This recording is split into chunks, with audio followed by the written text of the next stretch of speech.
ഞങ്ങളുള്ളത് വളരെ പ്രധാനപ്പെട്ടൊരു തീർത്ഥാടന കേന്ദ്രത്തിന് മുൻപിലാണ്. എവിടെയാണ് രഞ്ജിത്ത്? കൊല്ലൂർ മൂകാംബിക ക്ഷേത്രത്തിൽ വന്നാൽ നമ്മൾ മുരുടേശ്വറിൽ പോകാതെ എങ്ങനെ മടങ്ങും? അവിടെ നിന്ന് 65 കിലോമീറ്റർ മാത്രം അകലെയുള്ള വളരെ മനോഹരമായ കർണാടകയിലെ ഏറ്റവും പ്രശസ്തിയുള്ള ഒരു ക്ഷേത്രം മുരുടേശ്വര ക്ഷേത്രം അല്ലെ? ഏറ്റവും കൂടുതൽ തീർത്ഥാടകർ വന്നു പോകുന്ന ഒരു മഹാക്ഷേത്രത്തിന് മുൻപിലാണ്, മഹാതീർത്ഥാടന ക്ഷേത്രത്തിന് മുൻപിലാണ് ഞങ്ങളുള്ളത്. മൂന്ന് വശവും അറബിക്കടലാൽ ചുറ്റപ്പെട്ട അതിമനോഹരമായ ലോകത്തിലെ രണ്ടാമത്തെ ശിവലിംഗ അല്ലെ ശിവപ്രതിഷ്ഠയുള്ള ഒരു ക്ഷേത്രം. എത്രത്തോളം മനോഹരമാണ് ഈ കാഴ്ചകൾ എന്നുള്ളത് ഇവിടെ വന്ന് കണ്ട് മനസ്സിലാക്കിയാൽ മാത്രമാണ് നമുക്ക് വ്യക്തമാക്കുക. നമുക്ക് അതിന്റെ വിശേഷങ്ങളിലേക്ക്, മുരുടേശ്വര ക്ഷേത്രത്തിലെ ദൃശ്യങ്ങളിലേക്ക് കൂടി പ്രേക്ഷകർക്ക് ഒപ്പം ഒന്ന് പോകാം. തീർച്ചയായും അറബിക്കടലിന് സമീപമുള്ള കന്തുകഗിരി എന്ന ചെറിയൊരു കുന്നിൻ മുകളിലാണ് ഈ ക്ഷേത്രത്തിന്റെ സ്ഥാനമുള്ളത്. മുരുടേശ്വരൻ എന്നറിയപ്പെടുന്ന ശിവനാണ് ക്ഷേത്രത്തിലെ മുഖ്യ പ്രതിഷ്ഠ. ക്ഷേത്രത്തിന് സമീപത്ത് പണി കഴിപ്പിച്ചിട്ടുള്ള നമ്മൾ ഇപ്പോൾ പ്രേക്ഷകർ കാണുന്ന 123 അടി ഉയരമുള്ള ശിവപ്രതിമയ്ക്ക് ലോകത്തിലെ ഉയരമേറിയ ശിവരൂപങ്ങളിൽ രണ്ടാമത്തെ സ്ഥാനമുണ്ട്. ഇത് നമ്മളിപ്പോൾ കാണുന്നത് എന്താണ് രഞ്ജിത്ത്? ഇതൊരു 20 നിലകളുള്ള വളരെ മനോഹരമായ ഇതിന്റെ കവാടത്തിലുള്ള ഗോപുരമാണ്. ഏറെ നാളുകൾ പണി കഴിപ്പിച്ച ഒരു ഗോപുരമാണ്. ഏറ്റവും മനോഹരമായ കാഴ്ച തന്നെയാണ് ഈ ഗോപുരം. ഈ ഗോപുരത്തിന്റെ കാഴ്ച തന്നെ ഒരുപാട് സഞ്ചാരികളെ വളരെ ദൂരെ നിന്ന് പോലും ഈ ഗോപുരം എല്ലാവർക്കും കാണാം. അറബിക്കടലിന്റെ ഈ പരിസരത്തുള്ള ഈ തൊട്ടടുത്തുള്ള മൂന്ന് വശവും അറബിക്കടലിൽ ചുറ്റപ്പെട്ട ഈ ഗോപുരം പോലും അതിന്റെ ഏറ്റവും വലിയ പ്രത്യേകതകളിൽ ഒന്നാണ്. മുരുടേശ്വരം എന്ന് പറയുമ്പോൾ ഇവിടുത്തെ ഏറ്റവും വലിയ ആകർഷണം ഈ ശിവപ്രതിമയാണ്. തൊട്ടു പുറകിൽ കാണുന്ന 123 അടി പൊക്കമുള്ള ലോകത്തിലെ രണ്ടാമത്തെ ശിവപ്രതിമയാണ് ഇത് എന്നുള്ളതാണ്. ഈ ശിവപ്രതിമ കാണാനായി ഇവിടേക്ക് ഭക്തലക്ഷങ്ങളുടെ വലിയ ഒരു പ്രവാഹമാണ്. സൂര്യപ്രകാശം പതിക്കുമ്പോൾ തിളങ്ങുന്ന പ്രതിമ. ഇപ്പോൾ അറ്റകുറ്റപ്പണികളാണ്, പെയിന്റിംഗ് ജോലികളും മറ്റും മുന്നോട്ട് പോയിക്കൊണ്ടിരിക്കുകയാണ്. അതിനുള്ള അത്തരത്തിലുള്ള ദൃശ്യങ്ങൾ മാത്രമേ നമുക്ക് ഇപ്പോൾ ലഭ്യമാകുകയുള്ളൂ. പക്ഷെ ഇവിടെ കണ്ടു മടങ്ങിയ ഭക്തരുടെയൊക്കെ മനസ്സിൽ ഈ ശിവപ്രതിമയുടെ വളരെ മനോഹരമായ ഒരു രൂപമുണ്ട്. തീർച്ചയായും ഈ ക്ഷേത്രം ആദ്യമായിട്ട് കാണുന്നവർ അത്ഭുതപ്പെട്ടു പോകുമെന്നുള്ള കാര്യത്തിൽ സംശയമില്ല. എല്ലാവരും ഒന്ന് കണ്ണ് തുറന്ന് നോക്കും, ചുമ്മാ നോക്കി നിൽക്കുമെന്നുള്ള കാര്യത്തിൽ സംശയമില്ല. രഞ്ജിത്ത്, ഈ വർഷങ്ങൾക്ക് മുൻപ് വെറും ഒരു അരയ ഗ്രാമം മാത്രമായിരുന്നു ഈ മുരുടേശ്വരം എന്നാണ് പറയുന്നത്. RN ഷെട്ടി എന്ന മനുഷ്യ സ്നേഹിയുടെ ഒരു കഠിന പ്രയത്നത്തിന്റെ ഫലം കൂടിയാണ് ഈ മുരുടേശ്വര ക്ഷേത്രം ഇന്ന് നമ്മൾ കാണുന്ന വിധത്തിൽ ഇങ്ങനെ തല ഉയർത്തി നിൽക്കുന്നുള്ള കാര്യത്തിൽ സംശയമില്ല. അറബിക്കടലിന്റെ തീരത്ത് കടലിന് മുകളിലായി തന്നെ ഇത്തരം ഒരു അത്ഭുതം സൃഷ്ടിച്ചത് ഈ നാടിനെ തന്നെ തലവര മാറ്റുകയായിരുന്നു എന്നാണ് നമ്മൾ ഇവിടുത്തെ ആളുകളോടൊക്കെ ചോദിച്ചപ്പോൾ അവരൊക്കെ പറയുന്നത്. ക്ഷേത്ര ഗോപുരവും ക്ഷേത്രങ്ങൾക്കുമൊപ്പം ലോകത്തെ ഞെട്ടിച്ച ഈ ശിവപ്രതിമ, നിങ്ങൾ ഈ പ്രേക്ഷകർ ഈ കാണുന്ന ഈ ശിവപ്രതിമ ഉണ്ടാക്കിയപ്പോൾ ഉണ്ടായത് സഞ്ചാരികളെ ഏറ്റവും കൂടുതൽ ആകർഷിക്കുന്ന ഒരു ഇടം കൂടിയാണ്. ഏറ്റവും വലിയൊരു കർണാടകയിലെ തന്നെ ഏറ്റവും വലിയൊരു തീർത്ഥാടന കേന്ദ്രം കൂടിയായിട്ടാണ് ഈ ശിവപ്രതിമ ഇവിടെ ഉയർന്നു പൊങ്ങിയപ്പോൾ പിന്നെ സംഭവിച്ചത്. കേവലം 65 കിലോമീറ്റർ മാത്രമാണ് ഈ നമ്മുടെ മൂകാംബികയിൽ നിന്ന് ഇവിടത്തേക്കുള്ള ദൂരം. അത് മനോഹരമായ ഒരു യാത്ര കൂടിയാണ്. നേരത്തെ പറഞ്ഞ പോലെ ഇതൊരു ശിവപ്രതിമയ്ക്കും പ്രത്യേകതയുണ്ട് ഭവ്യ. ഇതൊരു ആത്മലിംഗമാണ് എന്നാണ്. ആത്മലിംഗം എന്നുള്ളതിനും പ്രത്യേകതകളുണ്ട്. അത് ശിവനെ പ്രീതിപ്പെടുത്തി ആത്മലിംഗവുമായി ലങ്കയ്ക്ക് മടങ്ങിയായിരുന്ന രാവണനെ ഗണപതി കൗശലത്തിൽ തടയുകയും തുടർന്ന് മണ്ണിലുറഞ്ഞ ശിവലിംഗത്തെ വലിച്ചുയർത്തുന്ന ശ്രമങ്ങളിൽ അത് പല കഷ്ണങ്ങളായി പൊട്ടിപ്പോയി എന്നൊക്കെയുള്ള കഥകളൊക്കെ ഉണ്ട്. അതിലൊരു ഭാഗം വന്നു വീണ സ്ഥലമാണ് മുരുടേശ്വരം എന്നാണ് ഇതുമായി ബന്ധപ്പെട്ട ഒരു ഐതിഹ്യം. തുടർന്ന് ഇവിടെ ഈ കാണുന്ന ഉയരത്തിലുള്ള ഭക്തലക്ഷങ്ങളെ ആകർഷിക്കുന്ന ഇത്ര വലിയ ഒരു ശിവലിംഗം, ശിവപ്രതിമ അത് സ്ഥാപിക്കുകയായിരുന്നു. അതിപ്പോൾ കേരളത്തിൽ ലോകത്തിലെ ഏറ്റവും വലിയ ഒരു തീർത്ഥാടന കേന്ദ്രമായി മാറി. നമുക്കറിയാം കർണാടക പല വിധത്തിലുള്ള ഒരുപാട് പ്രത്യേകതയുള്ള ക്ഷേത്രങ്ങളുടെ ഒരു സംസ്ഥാനം കൂടിയാണ്.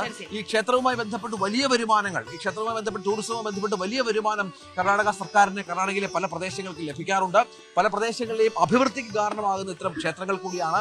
അത്തരത്തിലുള്ള ഒരു പ്രദേശം കൂടിയാണ് ഈ മുരുടേശ്വരം എന്നുകൂടി നമ്മൾ ഓർത്തു വെക്കണം. അതാണ് ഏറ്റവും പ്രധാനപ്പെട്ട ഒന്ന്. ഈ ശിവക്ഷേത്രത്തിനും ശിവപ്രതിമയ്ക്കും രാജഗോപുരത്തിനും മാത്രമല്ല, ഇതിനിടയിൽ ഒരുപാട് കാഴ്ചകൾ ഈ ശിവക്ഷേത്രവുമായി ബന്ധപ്പെട്ടുണ്ട് എന്നുള്ളത് കൂടി ഇവിടെ ചേർത്ത് വെക്കണം ഭവ്യ. കാരണം ചുറ്റോടി ചുറ്റുമുള്ള ചെറിയ ക്ഷേത്രങ്ങൾ, ഉപക്ഷേത്രങ്ങൾ, ഒപ്പം അതിമനോഹരമായുള്ള ഇതിന്റെയൊക്കെ ഒരു നിർമ്മാണം, ആ നിർമ്മാണത്തിന്റെ വാസ്തുവിദ്യയൊക്കെയാണ് ഈ ക്ഷേത്രത്തിലേക്ക് സഞ്ചാരികളെ ഒരുപാട് ആകർഷിക്കുന്നത്. എല്ലാം ഈ ക്ഷേത്രം മുഴുവൻ കരിങ്കല്ലുകൾ കൊണ്ട് നിർമ്മിച്ച ക്ഷേത്രം എന്നതാണ് ഇതിന്റെ ഏറ്റവും വലിയ പ്രത്യേകത എന്നാണ് എനിക്ക് തോന്നുന്നത്. ഈ മുഖ്യ പ്രതിഷ്ഠ നമ്മൾ പറഞ്ഞ പറഞ്ഞു മുരുടേശ്വരൻ നടന്നത് മാത്രമല്ല ഈ മുഖ്യപ്രതിഷ്ഠ ഇരിക്കുന്ന ശ്രീകോവിലിന് ചുറ്റും നിറയെ ഉപദേവങ്ങളുമുണ്ട്. ശ്രീകോവിലിന് മുൻപിലെ ഒരു നന്ദി മണ്ഡപം അടക്കം ഇവിടെ സ്ഥിതി ചെയ്യുന്നുണ്ട്. നമുക്ക് ചുറ്റും കാണാം അറബിക്കടലാണ്. ഈ കടലിൽ അതിമനോഹരമായ കടലിന്റെ ദൃശ്യങ്ങൾ കൂടി ഈ ക്ഷേത്രത്തിന്റെ മുകളിൽ നിന്നാൽ കാണാമെന്നുള്ളതാണ്. മറ്റൊന്നാണ് ഇവിടുത്തെ കോട്ട. വിജയനഗര രാജാക്കന്മാർ നിർമ്മിച്ച ഒരു കോട്ട. ടിപ്പു സുൽത്താനും പിന്നീട് വന്ന മൈസൂർ രാജാക്കന്മാരും ഒക്കെ കോട്ടയുടെ പുനരുദ്ധാരണ പ്രവർത്തനങ്ങൾ നടത്തി എന്നുള്ള കാര്യങ്ങളൊക്കെ ചരിത്രത്തിൽ രേഖപ്പെടുത്തിയിട്ടുണ്ട്. മറ്റൊന്നാണ് ഈ ദൃശ്യങ്ങളിൽ കാണുന്ന മുരുടേശ്വർ ബീച്ചും ഇവിടെ സഞ്ചാരികളെ ഒരുപാട് ആകർഷിക്കുന്ന ഒരു സ്ഥലമാണ്. ഇവിടേക്കുള്ള യാത്രയൊക്കെ ഒരുപാട് ആസ്വദിക്കാവുന്ന ഒരു കാഴ്ച തന്നെയാണ്. നമുക്ക് ദൃശ്യങ്ങളിലൊക്കെ വളരെ മനോഹരമായ ഈ ക്ഷേത്രവുമായി ബന്ധപ്പെട്ട് ഇതിനോട് ചേർന്ന് നിൽക്കുന്നത്, അതായത് ഈ പ്രകൃതി മനോഹരമായ കാഴ്ചകളും ക്ഷേത്രത്തിലെത്തി അനുഗ്രഹം തേടുന്നതും എല്ലാം കൂടി ഒരുമിച്ചുള്ള ഒരു പ്രത്യേകതയാണ് ഈ പ്രദേശത്തിന്റെ ഒരു വലിയ ഒരു വൈബ്, അല്ലെങ്കിൽ ഇതിനൊരു ആകർഷണം എന്ന് വേണമെങ്കിൽ പറയാം.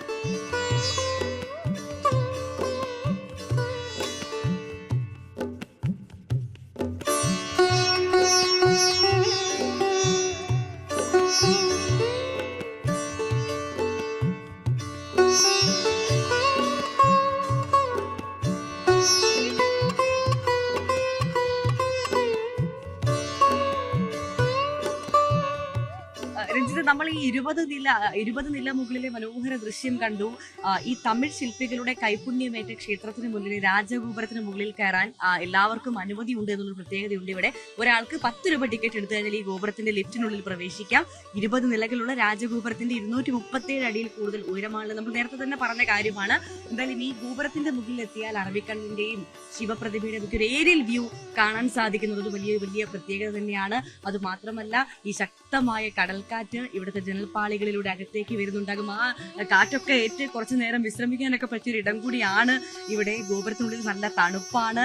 അത്രമാത്രം ഭംഗിയുള്ള നയന മനോഹരമായ കുറെ കാഴ്ചകൾ കൂടി നമുക്ക് ഇവിടെ നിന്ന് കാണാനാകും. നമ്മുടെ ക്യാമറാമാൻ വിനോദൻ ഈ മനോഹര ദൃശ്യങ്ങളൊക്കെ പടർത്തുന്നുണ്ട് പ്രേക്ഷകർക്ക് വേണ്ടിയിട്ട്. എന്തായാലും ഗോപുരത്തിനരികിലൂടെ പടവുകളിൽ കയറി ശിവപ്രതിമയുടെ അടുത്തേക്ക് നമുക്ക് പോകാൻ സാധിക്കും. നമുക്ക് അങ്ങോട്ട് പോവേണ്ടതുണ്ട്. എന്തായാലും കാശിനാഥ് എന്ന ശില്പിയാണ് ഈ ശിവപ്രതിമയുടെ നിർമ്മാണത്തിന് നേതൃത്വം നൽകിയത്. ശിവന്റെ ഗംഭീര ശില്പത്തിന് മുന്നിൽ എത്തി നിൽക്കുമ്പോൾ ആർക്കും ഒരു എന്തെന്നില്ലാത്തൊരു സന്തോഷം തോന്നും, വലിയൊരു അത്ഭുതം തോന്നും. അങ്ങനെ ഈ കോൺക്രീറ്റിൽ വെള്ളി പൂശി ശിലാപ്രതിമയ്ക്ക് 4 ഭാഗത്തായി ചെറു ആരാധനാലയങ്ങൾ സ്ഥിതി ചെയ്യുന്നുണ്ട് എന്നുള്ളത് ഈ ശിവപ്രതിമയുടെ ഒരു വലിയ പ്രത്യേകതയാണ്. ഈ കൂറ്റൻ ശില്പത്തിനുള്ളിൽ പുരാണ കഥകൾ പറയുന്ന 2 മ്യൂസിയങ്ങളാണ് ഉള്ളത്. അത് പ്രേക്ഷകരുടെ ശ്രദ്ധയിലേക്കായിട്ട് പറയുകയാണ്. ശില്പത്തിന് ചുറ്റും വലം വയ്ക്കുമ്പോൾ പിന്നിലായി അറബിക്കടലിനെ കൂടുതൽ അടുത്തായി നമ്മൾക്ക് കാണാൻ സാധിക്കും. യഥാർത്ഥത്തിൽ നമ്മൾ അറബിക്കടലിനുള്ളിലാണ് നിൽക്കുന്നതെന്ന് തോന്നുകയല്ല. ശില്പത്തിനരികിലായി പുല്ല് വെച്ച് പിടിപ്പിച്ചൊരു ലാൻഡ്സ്കേപ്പിംഗ് കൂടി കാണാൻ സാധിക്കും. ഇവിടെ സ്വർണം പൂശിയ നിരവധി ചെറു ശില്പങ്ങൾ മനോഹരമായി അലങ്കരിച്ചിരിക്കുന്നുണ്ട്. ഈ കാഴ്ചയെല്ലാം കണ്ട് കടൽ കാണാൻ തീരത്തിറങ്ങി നീന്താനും സാധിക്കും. വൈകുന്നേരമാണ് അതിന് ഏറ്റവും സൗകര്യം. വിവിധ സംസ്ഥാനങ്ങളിൽ നിന്നുള്ള ആളുകളുടെ വലിയൊരു പ്രവാഹം ഈ പ്രദേശത്തേക്ക് ഈ പ്രദേശത്തിന്റെ മുഖച്ഛായ തന്നെ മാറ്റിയ ഒരു ശിവക്ഷേത്രമായി കൂടി ഇത് മാറുകയാണ്. തീർച്ചയായും വലിയൊരു വൃത്തിയും വെടിപ്പും ഒക്കെ തന്നെയാണ് ഈ ക്ഷേത്രത്തിന്റെ ഒരു മുഖമുദ്ര എന്ന് പറയുന്നത്. കാരണം നമ്മൾ ഇങ്ങോട്ട് വരുമ്പോൾ അത്രമേൽ വൃത്തിയുള്ളൊരു സ്ഥലം കൂടിയാണ്. പിന്നെ നമുക്ക് നേരത്തെ തന്നെ ഞങ്ങൾ പറഞ്ഞിരുന്നു, മൂകാംബികയിൽ നിന്ന് 60 കിലോമീറ്ററുകൾക്ക് അപ്പുറമാണ് മുരുടേശ്വർ. ഞങ്ങളെപ്പോഴും മൂകാംബികയിൽ നിന്നാണ് ഇങ്ങോട്ട് വന്നത്. അപ്പോൾ കറക്റ്റ് ഒരു 60 കിലോമീറ്റർ ദൂരം മാറിയാണ് മുരുടേശ്വർ. അപ്പോൾ മൂകാംബികയിൽ വരുന്നവരൊക്കെ മുരുടേശ്വരം കൂടി കണ്ടിട്ട് വേണം തിരിച്ചു പോകാൻ. ഈ മാംഗ്ലൂർ, മുംബൈ, കൊങ്കൺ റെയിൽവേ റൂട്ടിലൊക്കെ മുരുടേശ്വർ റെയിൽവേ സ്റ്റേഷൻ ഉണ്ട്. അപ്പോൾ യാത്രയ്ക്ക് വലിയ ബുദ്ധിമുട്ടൊന്നും ഉണ്ടാവില്ല. നവരാത്രിക്ക് മൂകാംബിക ലക്ഷ്യമാക്കി യാത്ര പുറപ്പെടുന്നവർക്കൊക്കെ ഒരു പുത്തൻ ഒരു അനുഭവം കൂടി ആയിരിക്കും മുരുടേശ്വർ എന്ന കാര്യത്തിൽ സംശയമില്ല.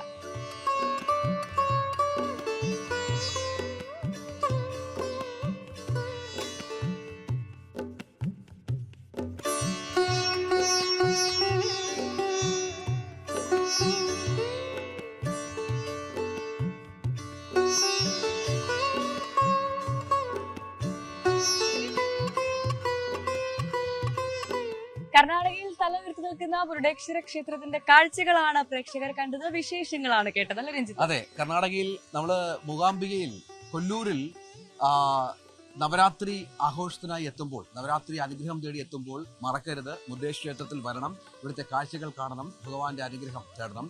ഭവ്യ പാർവതിക്കും വിനോദ് കുമാറിനുമൊപ്പം രഞ്ജിത്ത് രാമേന്ദ്രൻ, ന്യൂസ് 8.